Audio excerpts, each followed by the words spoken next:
Құдайды барлық жүрегімізбен, барлық жан тәнімізбен сүюіміз керек туралы уағыз айтқым келеді. Марқа жазған хабар 12-ші тарау 28-ші аяттан 34-ші аятқа дейін қарасақ. Марқа жазған хабар. Марқа менің сүйікті кітабыма айналып бара жатыр өзі. Бір дін мұғалімі жақындап келіп, олардың айтысып жатқандарын тыңдап тұрған еді. Исаның жақсы жауап бергеніне көзі жетіп оған Таураттағы осы өсиеттердің ең бастысы қайсысы деген сұрақ қойды. Иса оған былай деп жауап берді. Бәрінің ең бастысы мынау. Тыңда, Исраил. Құдайымыз жаратқан жалғыз еміз. Құдай енді шын жүректен, бүкіл жан дүниенмен, барлық ақыл ойынмен, бар күш қуатынмен сүй. Бұл басты өсиет. Ал екіншісі де сол сияқты. Өзіңді қалай сүйсең, маңайындағы адамды да солай сүй. Бұлардан жоғары өсиет жоқ. Сонда дін мұғалімі Исаға былай деді. Сіздікі дұрыс ұстаз.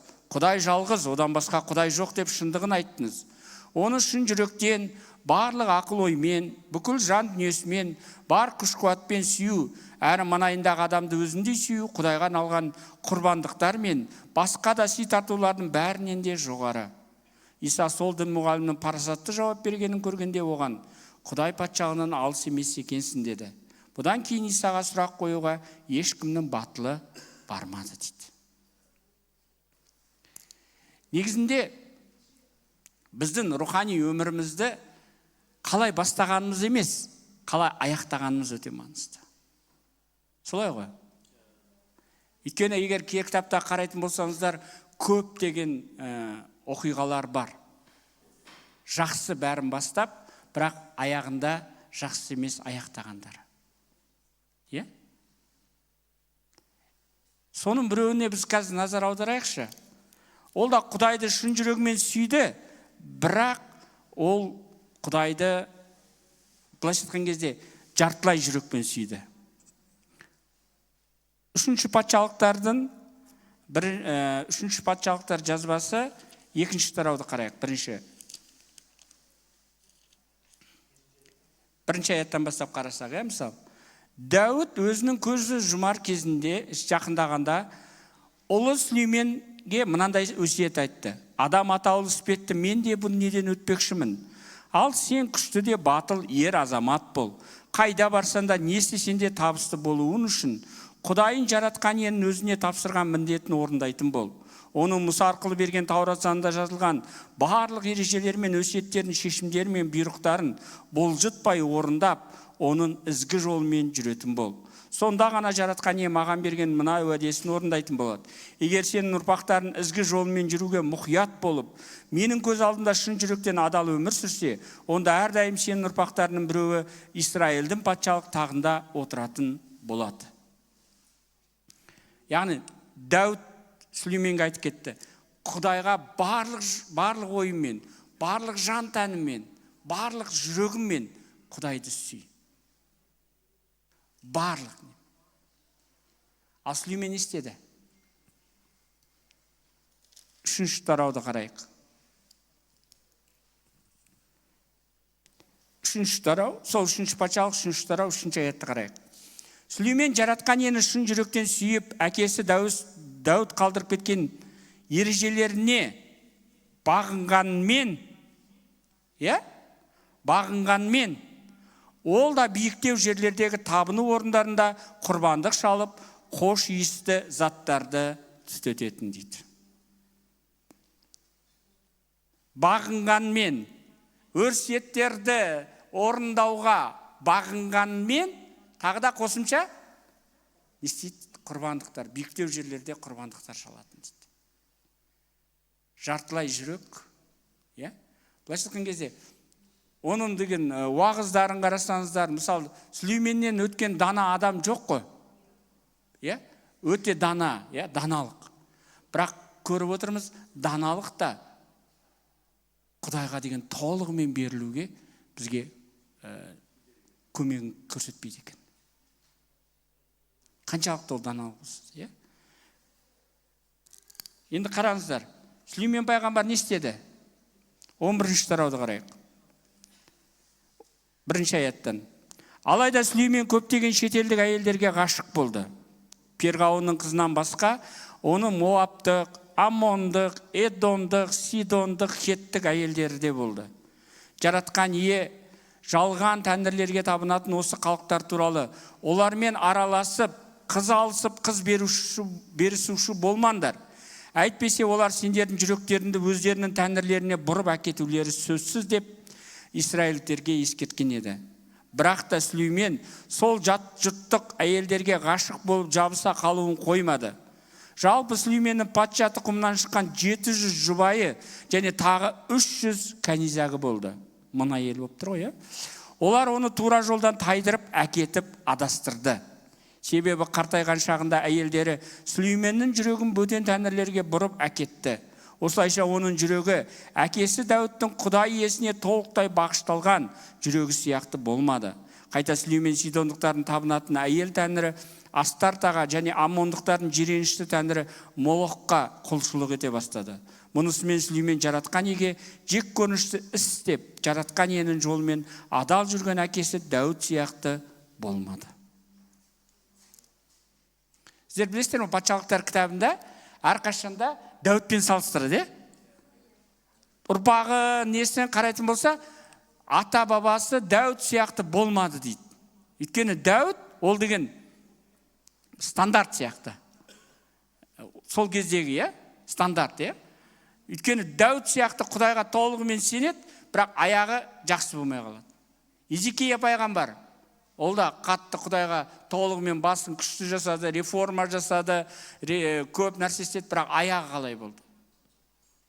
Ошия пайғамбар, ол да үлкен пайғамбар деппін ғой, Ошия патша, Ол да үлкен нәрсе жасады, бірақ аяғы не болды? Оны кей кітапта біз патшалықтар кітабынан көреміз. Енді Сүлейменнің қараңыздар, қартайған шағында оның жүрегі Құдайға мойынсынған жоқ. Ол кереметтей қылып Құдайға киелі үй салды. Алтыннан жалтырап тұр. Тіпті соншалықты оны деген бәленбай километрден, бәленбай шақырымнан ол киелі үйді көре алатын екен. Өйткені оның деген алтыннан жарқырап тұрғаны, алтын бәрі, алтынмен қаптаған, алтынмен не істеген, Бірақ Сүлеймен қартайған шағында ол киелі үйге барған жоқ. Ол киелі үйдің қасынан өтіп, Молохқа барды, Хамосқа барды, қасында әйелдер жетектеп, жүр, менің құдайыма бар сен, жүр, ана құдайыма бар. Сөйтіп, ол жүрді сөйтіп. Сол себептен не болды? Қандай оқиға болды Сүлеймен өлгеннен кейін? Патшалық екіге бөлініп кетті. 80 жыл. Былайша айтқан кезде Сүлейменнің заманында, Дәуіттің заманында 40 жыл, Сүлейменнің заманында 40 жыл, 80 жыл бойы алтын ғасыр деп аталынған, алтын заман деп аталынған патшалық бөлініп кетті.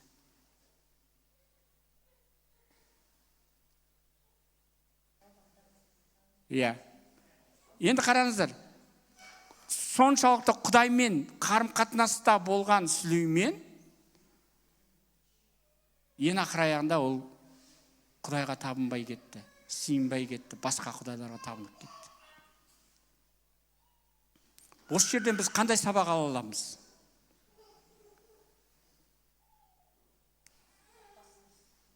Қауіп бар,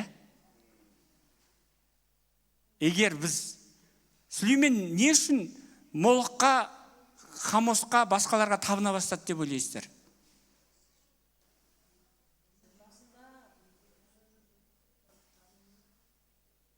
Басында дұрыс болмады, Ол толық Құдайға берілмеді өзін. Екінші шетінен ол ойлады, мен ақылдымын ғой, мен данамын ғой. Маған неге болмасқа анаған табына салуға? Неге болмасқа анадан ала салуға? Неге болмасқа мынадан істеуге? Құдай нақты айтты ғой. Жоқ. Біз кейбір уақытта өзіміздің күнәларымызды Құдайдың сөзімен оправдать еткіміз келетін болса, ақтағымыз келетін болса, онда ол қауіп. Менде бір бауырласым кепті бір күні, ішіп алған дупль мас. Түмедіге де айтты ғой, бір-екі стакан іш деп. Мен айтам, саған деген, ол кішкентай әлсіз асқазанына бола кішкене шарап іш деп айтты. Көп жағдайда біз деген не істейміз? Өзіміздің күнәмізді ақтау үшін бір өзімізге лайықты бір аяттарды тауып аламыз да. Сөйтіп соны былай қоя саламыз. Жоқ. Ол аятты алдым ба, басқа аятты да қара. Не дейді екен Құдайдың сөзі? Кей кітапта патша болатындарға байланысты заңды қайталау кітабында айтқан, әйелдерін көп болмасын деген, патшаның әйелдері көп болмау керек, аттары көп болмау керек, алтындары көп болмау керек. Бірақ Сүлеймен бәрін бұзды. Әйелі көп болды, мың әйелі болды, аттары көп болды, оның конюшняларын бәрі. Бір қызығы білесіздер ма? Сүлеймен Құдайдың киелі үйін 7 жыл, 8 жыл сондай көп жыл салған жоқ та. Бірақ ол өзіне үй салған кезде 2 есе уақыт жұмсады. Өзінің үйлері қандай болды білесіздер ғой, Пілдің сүйегінен, тағы пілдің сүйегінен, несі неден, мысал. Былайша айтқан кезде ол бәрі бірде Құдайға қарағанда өзін көбірек сүйген сияқты. Дәуіттің жүрегі қандай болды? Дәуіт не деді? Мен дейді, қарағайлы сарайда тұрып жатырмын дейді. Бірақ Құдайымның киелі несі, сандығы мынандай жатырдың астында тұр дейді. Мен салғым келеді оған дейді. Сол кезде Құдай айтады, жоқ, сен салмайсың. Өйткені сен қан төктің, сенің қолында қан бар. Сен сала алмайсың киелі. Бірақ Сүлеймен салатын болады киелі. Сондықтан да біздің жүректерімізді әрқашанда біз тексеріп отыруымыз керек екен. Өзіміздің, мысалы, өзімізден сұрауымыз керек та, қаншалықты Құдай менің өмірімде, Құдайдың менің өмірімдегі рөлі қандай? Қаншалықты мен оған толығымен беріліп жатырмын? Қаншалықты ол менің өмірімде 100%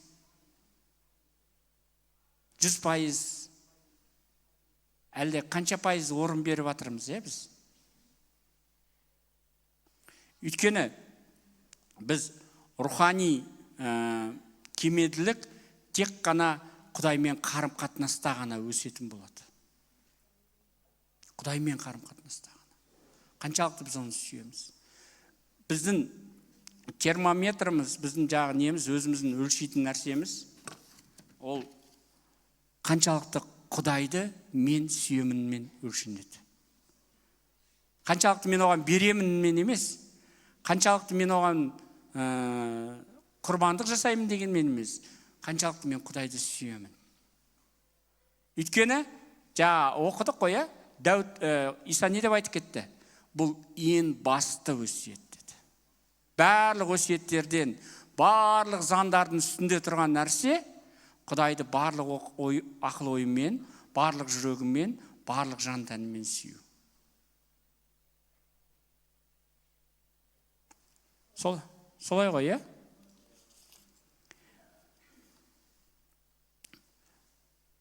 Мысалы, сіз өзіңіз күнделікті қандай сезімдерді бастан кешесіз? Құдаймен қарым-қатынасыңыздың шынайы екендігін қалай білуге болады? Қандай сезімдерді бастан кешеміз? Қорқыныш, Егер біз өмірімізде басқа нәрселерді өзіміздің өзіміздің қауіпсіздік ретінде басқа нәрселерді таңдап алатын болсақ, онда біз сұрақ қоюымыз керек өзімізге. Бірінші біздің сезімдік жағынан, сезімдік жақындағы жағымыздан, мысалы, шынайы мен Құдаймен, басқалармен ашықпын ба? Сезімдік қауіпсіздік жағынан. Мен мысалы, сезімдік қауіпсіздік жағынан біз өзімізді кейде жауып аламыз, Мен біреуге айтпауым керек, босатпауым керек, мысалы. Өйткені ол мені жаралап қойды ғой, Мен өзімді қауіп. Негізінде Дәуіт не істеді? Ол ашық айтты.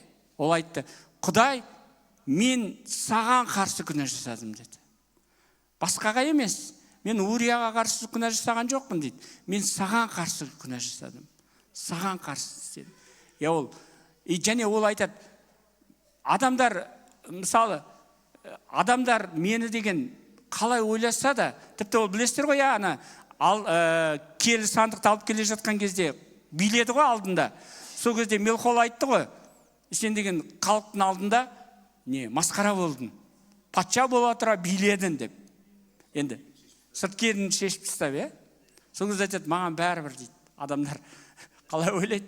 Мен Құдайым алдында әлі де билей берем, түсе берем дейді. Сондықтан да екінші нәрсе, ол біздің саналы Құдаймен жақындығымыз. Сол кезде біздің өмірімізде айыптаусыз бостандық келеді. Айыптаусыз. Біз Құдаймен жақындаған кезде біздің жүрегімізде айыптау болмайды. Өзіңізді өзіңіз айыптамайсыз, басқаларды айыптамайсыз. Және рухани жақындық. Құдаймен рухани жақындаған кезде сіздің жүрегіңізде бостандық болады. Сіз өсуге, ары қарай дамуға. Ешқандай айыптаусыз. Құдай сізді айыптамайды ешқашанда. Сондықтан да біздің өмірімізде кейбір уақытта осы нәрсеге кедергі келтіретін бір нәрселер болады, ол басқа құдайлар, жалған құдайлар. Онда қандай жалған құдайлар болуы мүмкін?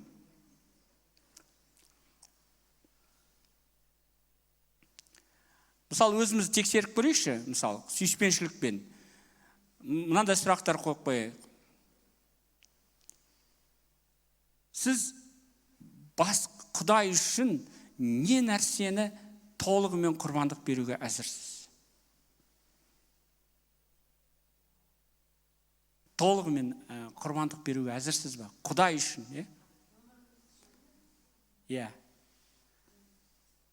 өмірімізде.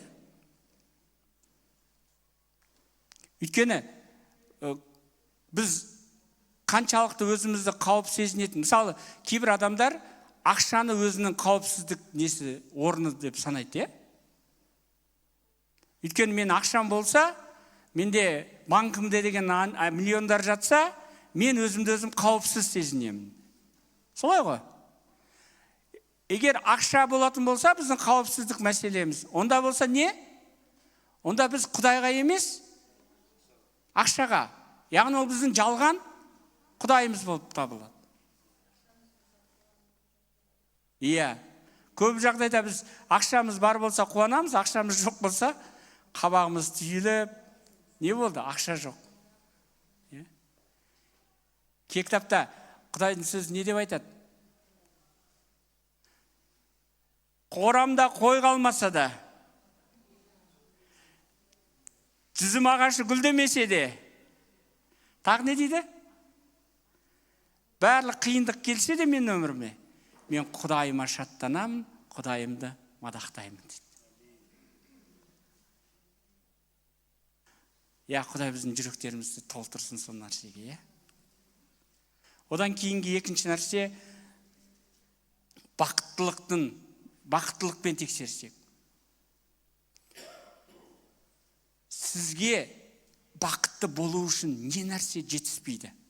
Или болмаса не нәрсе сізді бақытты етеді?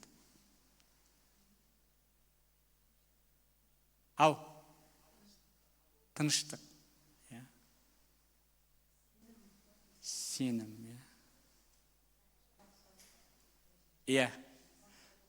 Мысал деген, мен мысал деген әлі күнге түсіне алмаймын. Ыбырайымға Құдай баласын апарып құрбандық шал деген кезде қандай ол не болды деген сияқты енді. Ол әрине сеніммен алып барды ғой, бірақ кейін бір қарайтын болсаңыз, Ыбырайымның да баласы Ыбырайымның өмірінде жалған Құдайға айнала бастады. Өйткені қаншама жылдан бері көрген, ол уже құрбандықты ұмытты. таңертең тұрады, ой, балам. Күндіз, давай ойнайық, давай не істейік, ада, бұнда. Уже уақыт өте келе, уже ақырында ол ұмыта бастады Құдайға деген нені, сүйіспеншілікті нені. Бірақ Құдай қайтадан оны өзіне қайтару үшін оған осындай қиын шаруа тапсыруға тура келді. Сондықтан да шынымен кейбір нәрселер біздің өмірімізде бақытты ететін, мысалы, жалған бақыттар бар, басқа нәрселер бар. Біздің өмірімізде, мысалы, мен осы нәрсе болса, мен бақыттымын деп, солны тірек қылатын болсақ, Құдайдан басқа, онда ол да біздің жалған Құдайымыз болып табылады.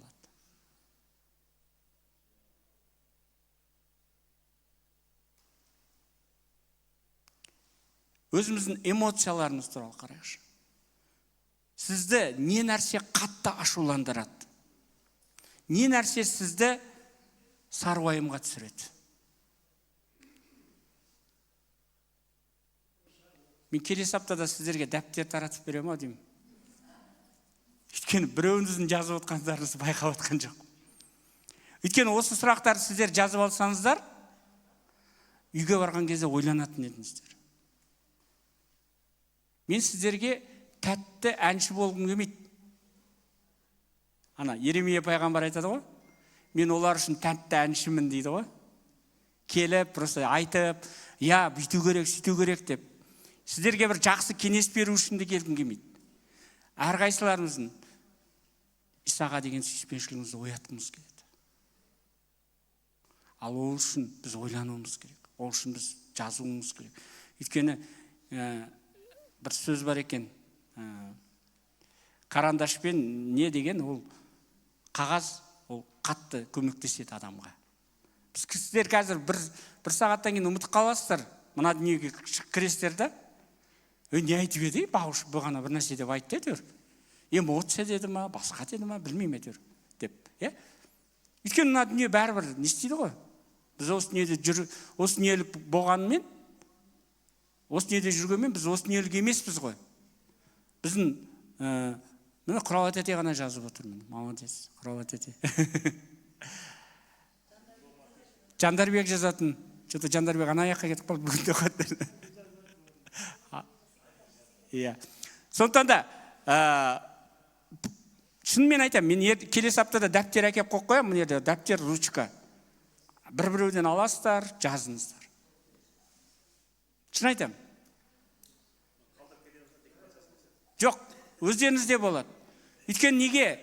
Өйткені деген жазған, мен өзім деген бұрын деген бағушының уағыздарын кімдер жазып алатын бүйтіпші. Сосын қазір деген бір қаншама жылдардан кейін бүйтіп өтіп өткеннен кейін ашсаң, сол жерден аян аласың ғой. Сол жерден аян аласың. Сондықтан да жазыңыздар. Дәптер керек болса айтыңыздар, дәптер берейік. Болмаса дәптер сатып алыңыздар.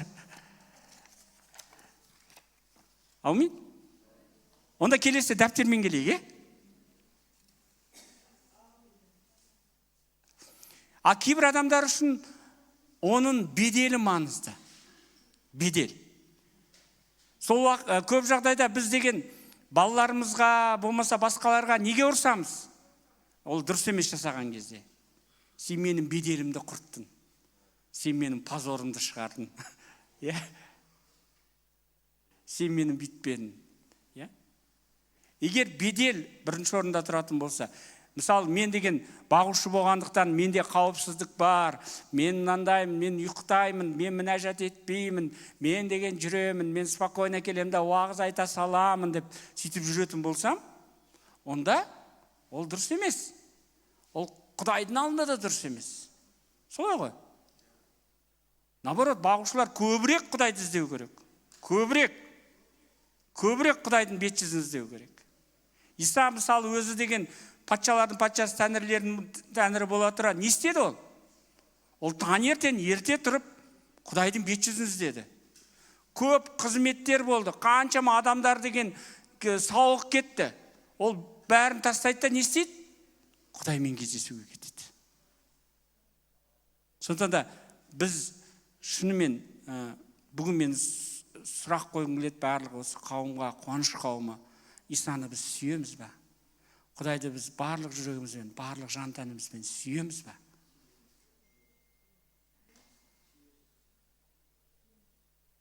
Бірінші, онымен қарым-қатынаста болған кезде біз жақынымызды сүйе бастаймыз. Егер біз мынаумен қарым-қатынасымыз дұрыс болмаса, онда біздің жақынымызбен де қарым-қатынасымыз дұрыс емес. Солай ғой. Сондықтан да бірінші, біздің Құдайға деген сүйіспеншілігіміз өте маңызды. Дәуіт айтады, Құдай жіліктің майлы басынан көрі өзінің сөзінен ләззат табам дейді. Жіліктің майлы басы деген нені білесіздер ме? Ол байлықты білдіреді. Байлық. Хотя Дәуіт солай айтқан күннің өзінде, ол Құдайдың киелі үйін салу үшін Сүлейменге қанша байлық тастап кеткенін білесіздер ме? Қазір біздің ақшамен санасақ $100 миллион.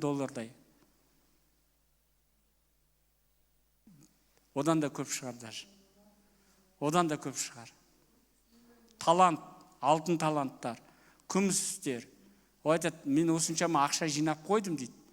Құдайдың киелі үйін салуға дейді.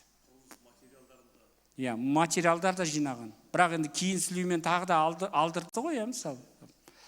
Бірақ қарап отырсаңыздар, шынымен бүгінде осы уағыз арқылы мен айтқым келетіні, бізде маңызды емес, біз қалай бастағанымыз. Әрине, ол да маңыздырақ, бірақ қалай аяқтайтынымыз өте маңызды.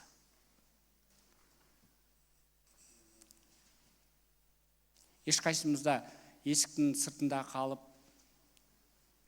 мен өстідім ғой, сенімен бірге болдым ғой. Иса айтады, кім менің өсиеттерімді орындайды, солар мені сүйетін кісілер дейді. Кім өсиеттерімді орындайды? Кім өсиеттерімді орындайды? Оның өсиеті қандай? Құдайды барлық ақыл ойымен, барлық жүрегімен, барлық жан тәнімен сүй. Барлық ақыл ойымен, жан тәнімен, барлық жүрегімен сүй. Және өзіңді қалай жақсы көрсең, жақыныңды солай жақсы көр. Осы екі өсиетті орындасаңдар болды дейді, жеткілікті дейді. Құдайды жан тәнімен сүйетін адам, ол жақынына жамандық жасамайды.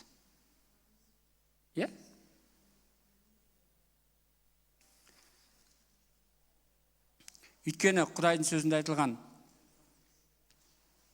таза сақтайтын нәрсенің ең бастысы жүрегіңді таза сақта дейді.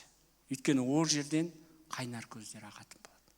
Егер біздің жүрегімізде Иса болатын болса, ол жерде Құдайдың қайнар ағатын болады. Құдайдың несі ағатын болады. Сондықтан да біздің өмірімізде қандай да бір, мүмкін өзіміз тексеріп көрейік, қандай да бір мүмкін Құдай мен сенен ауытқып кеткен сәттерім бар шығар. Мүмкін мен бір нәрсе менің өмірімде жалған Құдай болып кеткен шығар. Бүгін мен соны сен алдына кеп мойындаймын. Егер сені мен менің ортамда бір нәрсе тұрса, Құдай бүгін алып тастай көр менен. Бүгін. Өйткені мен сен мен біздің ортамызда еш нәрсен болған қаламайым. Оның сүйіспеншілік деген осы. Егер ер жігіт бір қызды жақсы көретін болса, оның ортасына тағы бір қыз кіретін болса, онда не болады ол? Мәселе болады,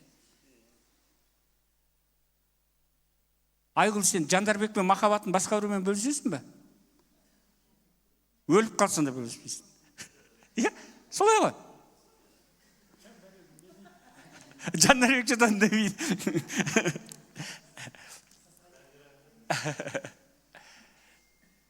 Сіздер өздеріңіз сүйген адамдарыңызды біреумен бөлісесіздер ме?